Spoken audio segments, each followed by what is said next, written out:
At this time, I need a motion to return to open session. So move. I got a motion and a second. All those in favor of said motion, and know saying aye. Aye. All those opposed, Aye. all opposed, like sign. Motion carried. All right, this time we're gonna stand for a pledge of allegiance.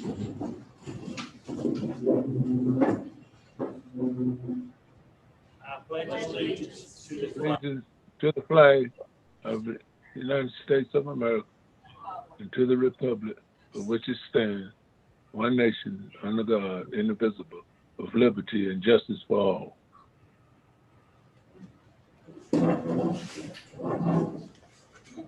Board members, you be given a copy of the minutes of our September 14th and 28th meeting. Any change be made this time? Hearing none, I need a motion to approve. Second. I've got a motion and a second. All those in favor of said motion, let it know by saying aye. Aye. All those opposed?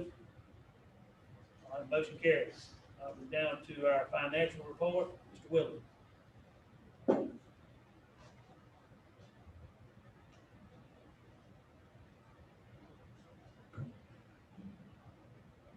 Thank you, Mr. Chairman, members of the board. Good evening.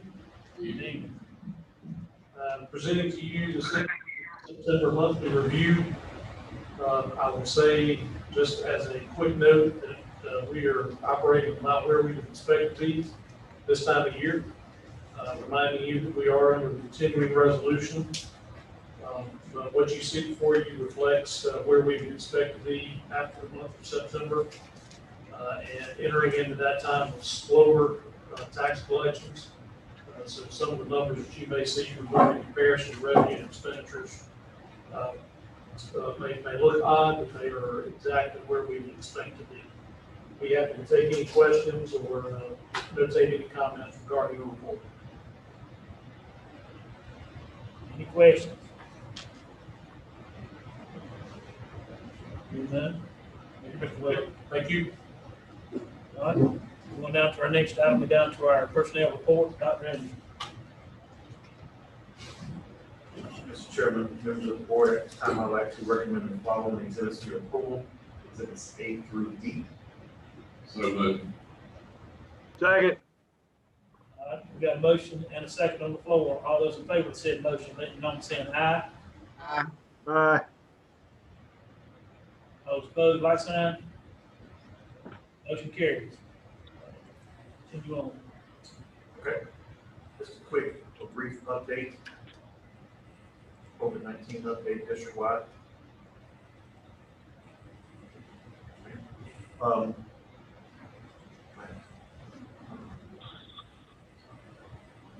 right. So this information obviously covers the first 7 weeks of school.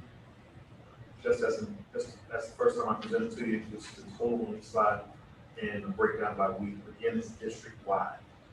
Okay. Obviously, the first 3 weeks were pretty minimal. In the last 4 weeks, we had a little more activity. It's 14 positive cases with our staff. Same trend with our students. The data reflects the same pattern as, again, with our staff. First 3 weeks, minimal, but the last 4 weeks were a little higher. Question. Yes. Do these spread throughout the county, or is it isolated in one area, or is it kind of everywhere? Well, that takes us to our next one. Okay. Okay, no problem. Takes us to our next, as we talk about staff isolations and quarantines, the student data reflects the same thing.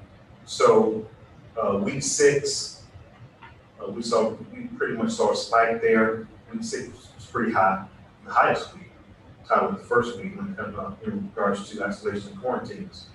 And then week 7 last week, it tapered off. Last week was, we had a substantial number, percentage rather, in one area.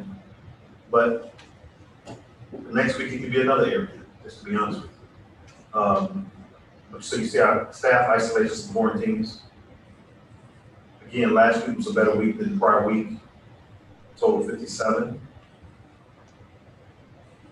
Again, the data is pretty much, the pattern it's reflected also with our student isolations and quarantines. That high week, 64, and then it went down last week. And Mr. Chair, I would also note that on both the staff and the students, if you go back to week 1, that was when we had a athletics issue in Sherrall, and it reflected on both staff and students. The week 6 and 7 is reflective of a situation that we had at Central High School again with athletics, where you had a large number who all at once were exposed to a couple of positive cases. So it really made us look like we spiked in each of those areas back at week 1 and then in week 6, 7. We'll have a significant number of students and staff returning tomorrow to Central High School after that particular situation. If you remove the, what Dr. Bill was referencing, in week 1, those staff isolations and quarantines would have been 12. In week 6, staff isolations and quarantines would have been 8. And then when you look over for our students,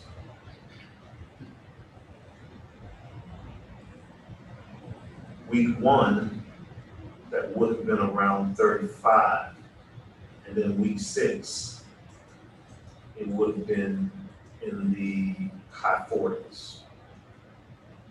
So when they went out in clusters. Question. I think Dr. Goodwin has already answered part of it, but we seen some of these spikes in our athletic programs. What are we doing to make sure our athletic programs follow the social distance regulations that we got in place, kind of minimize some of these outbreaks that we see that kind of spike some of our numbers? Well, the problem with athletics is in football, the nature of the sport, there is no way for us to isolate. So what happens is you have one student test positive, they may take out the whole offensive or defensive line or both all at once. We're following the protocols, but the problem is, just as the high school league admitted from the very beginning, there is no way to isolate and play a sport like football. And we're going to face the exact same thing when we get to wrestling season. There is no way to isolate and wrestle. So by the nature of the activity, there is no way for us to enhance the isolation.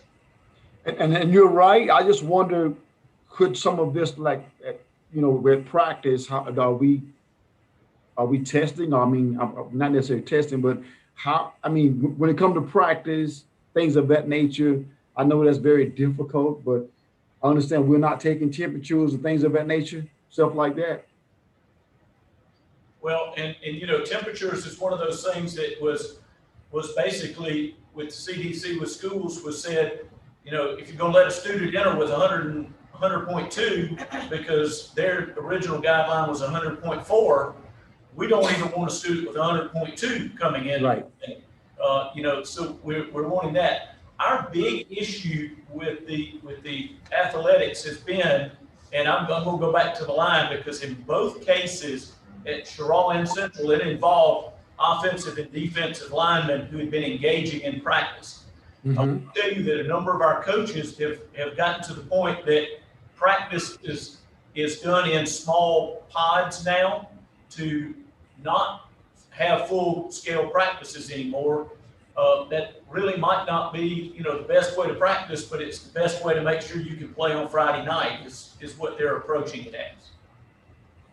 Okay. Just curious, since we had that, because like I said, we're probably going to see it again. Yes, sir. There's no doubt. As late as 3 o'clock on Friday afternoon, 4 games in the state were canceled as late as 3 o'clock. I think there was as many as 16 games canceled this past week statewide for these same type issues. So it's going to be something that we're going to see on and on, I'm afraid. The question is, will we make it through the football season without it completely shutting us down? Dr. Goodwin, I have a question to follow up with Reverend Coleman again. and I know we're following the state athletic guideline, but the schools in the state that are not experiencing any outbreaks, are they using any different practice methods or game methods to minimize it? Because I mean, if we already have a model that's effective, it seems like we'd be looking at trying to replicate that.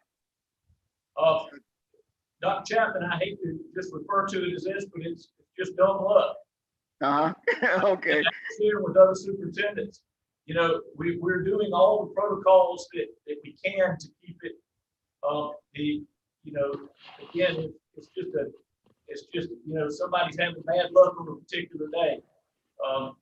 You know, I know that they're really scratching their heads up in York County because you know, they've gone right along and not had any problem, and I think out of York County they had 4 ball games that they had to cancel last Friday night, all at once. You know, just when it happens, it seems to happen. Okay. And I guess my last question is a follow-up to that. How much responsibility does the South Carolina Athletic Association take whenever a student does or athlete does test positive, say at a football game or practice or whatever the case may be? Is that still just relegated to each individual school? Or does the South Carolina Athletic Association automatically put in some kind of policy or health plan or whatever the case may be? No, sir, it's up to the individual school. Okay. The high school league has made it very clear we're completely on our own. The only thing that the high school league has ruled on lately related to COVID is if you have an outbreak and you miss a playoff game, that's an automatic forfeiture. There is no reschedule of any playoff games. Okay, thank you. I got a quick question.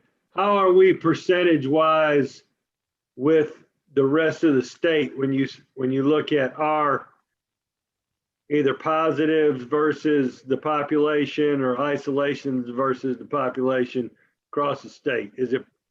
Are we below the state average, right at it? Where are we? Mr. Deuce, I'm almost afraid to answer that for you because we've been tracking a little better than the state.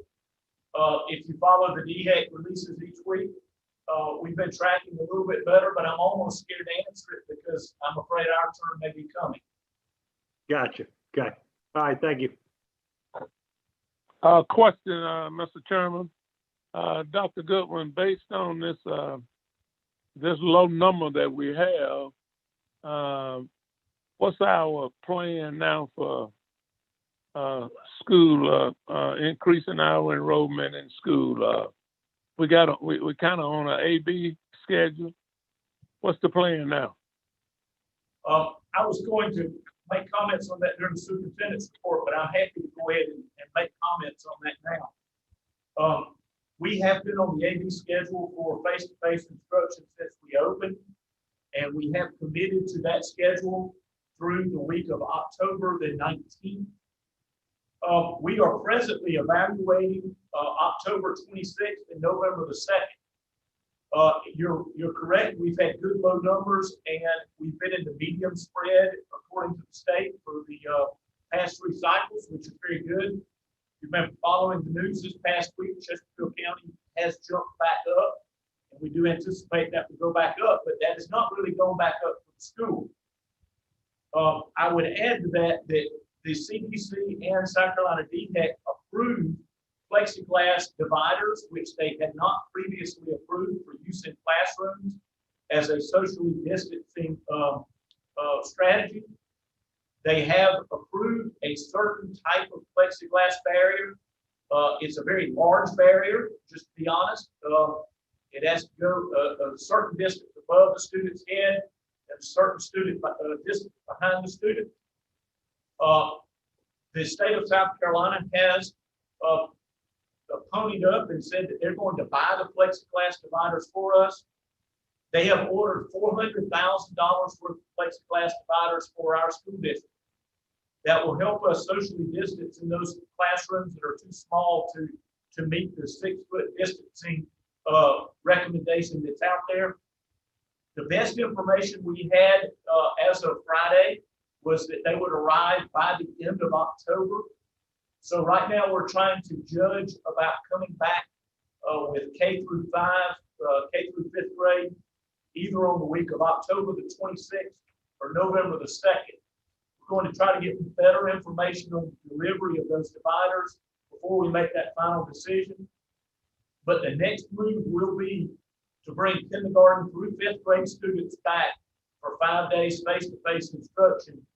The reason we'll be bringing K through 5 back is because they are in a cohort model and they all move together, unlike middle and high school, where we just turn students loose and let them change classes. So again, we're going to monitor that the first part of this week, and we will make a decision as to the return to 5-day face-to-face kindergarten through 5th grade to either be the week of October the 26th or November the 2nd.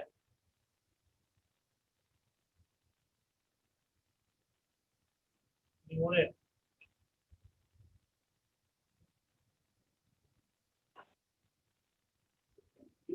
Thank you. All right, this time we'll move on down to our next item, down to our curriculum report, Ms. Folsom. Good evening, Mr. Chairman, members of the board.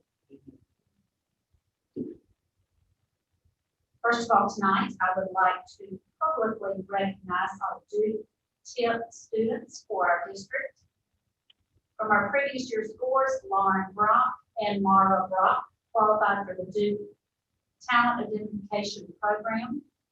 They have earned recognition by scoring at or above the national average of recent high school graduates on at least one part of the ACT or the SAT that they took in 7th grade. By being recognized at the state level, they are automatically eligible for the South Carolina Junior Scholars. These students are both 8th graders at Chesterfield Middle School. Now they'll be stopping by tomorrow with their plaques and certificates to present those to the Chesterfield. Would also like to talk about adult education tonight. Chesterfield County Adult Education held registration the week of each week in September. A total of 52 students enrolled since July 1st, 2020. We have 10 high school diploma students and 42 GED diploma students. 2 of the 10 high school diploma students have graduated, and 17 of the 52 GED diploma students graduated. Therefore, there are a total of 19 adult education graduates to date. That concludes some comments. Any questions?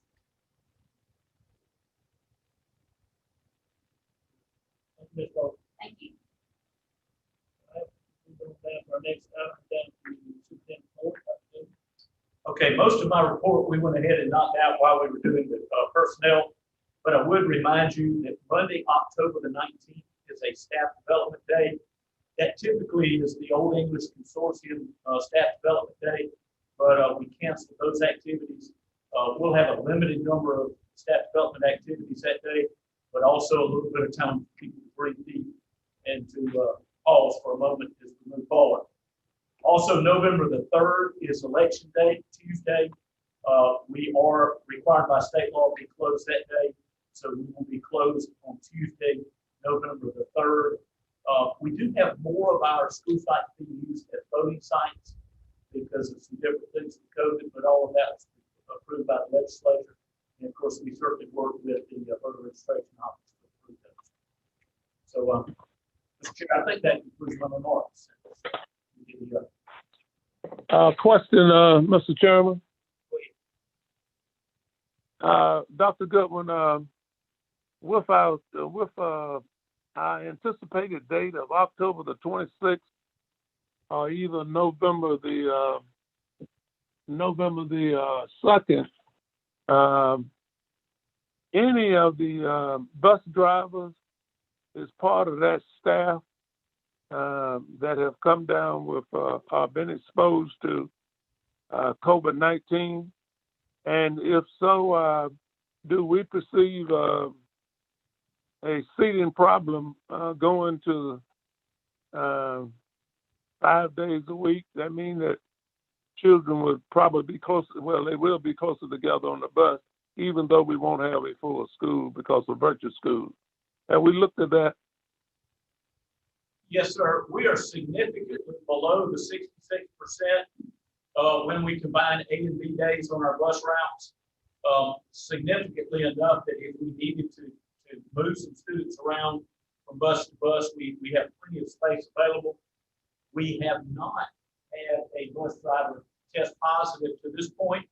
We had a suspected case with the bus driver, but that bus driver did not have COVID. So at this point, we do not have that. But again, we do have plenty of bus spaces. We have to remember that we have better than 40% of our students for virtual schooling. So when you remove that portion that would ride buses, that gives us plenty of bus operating space within the county. Okay, thank you. Anyone else? Not, move on down to the next item, down to the chairman comments. Our next meeting will be October 26th. That meeting will be a special session. We'll be doing superintendent evaluation, start at 5 o'clock. With the district office boardroom. Also, our next scheduled meeting will be November 3rd, November 9th. At the Palmetto Learning Center, be here at 5:30. Executive session at 5. No other business at this time. I need a motion to adjourn. I got a motion and a second to adjourn. All in favor, say motion. Aye. Wow. Aye. Opposed, like sign. Thank you.